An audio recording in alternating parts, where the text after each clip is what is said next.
This panel has always struck me. Essential, minimalist, the empty background filling the character's thoughts. After all these crimes and insults, after all these nobles thrown, there is calm, silence, solitude. What we are seeing from far away is just two people looking at each other, a moment frozen in time that's apparently escaping from us.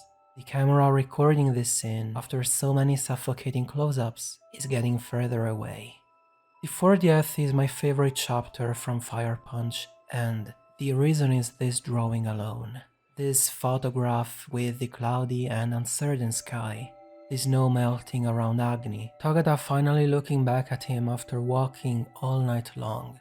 It's a rare moment of warmth, with two characters only now opening up to each other and showing their naked selves, putting all the lies aside, and Batman is to thank for that, as this particular episode takes place right after he reveals that Togata is not the person they look, which has led him not just to leave Agni, but also to give up on the movie they were shooting. That's how serious the matter is. But if we go up a little, there is another thing I love about this chapter, a quote. I've once again lost my mind. I don't even remember the real me. This sentence is beautiful, especially the first half. This is not the first time Tagata has gone insane. It's already happened once. Twice maybe. We don't know exactly. What we know is that it's happening again, right here and now. The amount of pain Tagada's characters had to go through during his life has completely alienated him. Thinking of himself differently than what his looks may suggest, he's been helplessly stuck in a body that does not reflect his mind, and because of the regeneration curse, nothing can be done. Tagada is crying.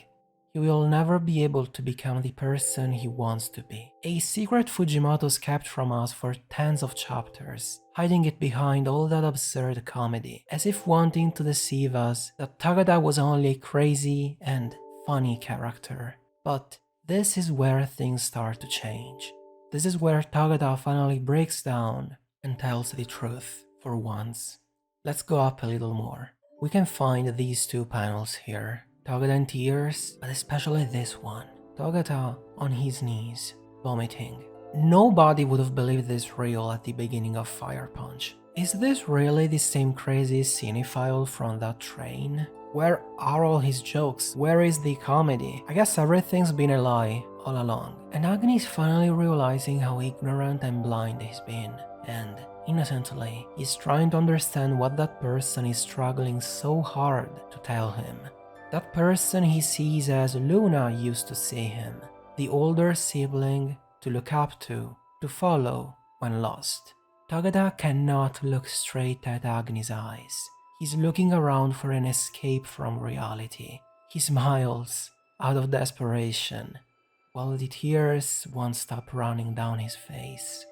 The weather is also joining him emotionally. The falling snow and the nervous clouds in the background enhance the initial agitation of this scene, and then stop when Tagada falls to his knees, perhaps pitying him. Agni is sweating. He doesn't really know how he should act. Tagada has been living his life as a lie himself, and maybe cinemas helped him a bit in building a character to show off on the outside. Tagada is speaking to Agni, but he's not even present in the scene. Instead, the speech bubbles are calling to him from below, outside of the panel, and slowly he's shown in the state he's in. Seeing such a strong character, so weakened, it's a complete 180 of what Tagada's been until now. And Agni's face says it all. He's shocked. Does he still like Tagada? Because this is the real one. The chapter's theme is that of identity, a dear element to the story of Fire Punch that can be observed from two different perspectives. The macroscopic one, that has reality and lies become one another endlessly, and the one we are considering here from a microscopic perspective, the identity of one character who's not sure who they are anymore. Both of these two are facing the dilemma: who am I? The only reason Agnes believed a god is because of his appearance. Tagata is explaining it with anger, Because while he's been forced to accept himself as a female, Agni has chosen to fall for his own looks instead, deliberately, no different than those freezing masses yearning for fire and unable to go beyond appearances, seeing the world only the way they want to see it. Understandably so, Tagada is frustrated, and who knows if this is the first time in his life ever that he's talked about this with anybody. As always, digs are part of Tagada's discussion as the sun is rising. Very poetic. If we go up a bit more, Tagada states he's sick each morning he wakes up and is reminded of reality, an unchangeable one, as the snowball he's threatening to throw melts in his hand. The sharp speech bubbles are fighting each other. The usual cinematic, frame-by-frame scene with slight variations, so effective in expressing so much with so little. All this build-up, with the unpredictable and messy paneling, the close-ups, the spiky speech bubbles, the emotions on the characters' faces, when they're even shown, the weather, it will all lead to the drawing at the end, offering respite, but it won't last long, as the cover of the volume that this chapter opens with suggests. So, why did I explain this episode from the end to the start? Not sure why. Maybe I too have gone insane, honestly. But I do think this approach works as well. I love this chapter.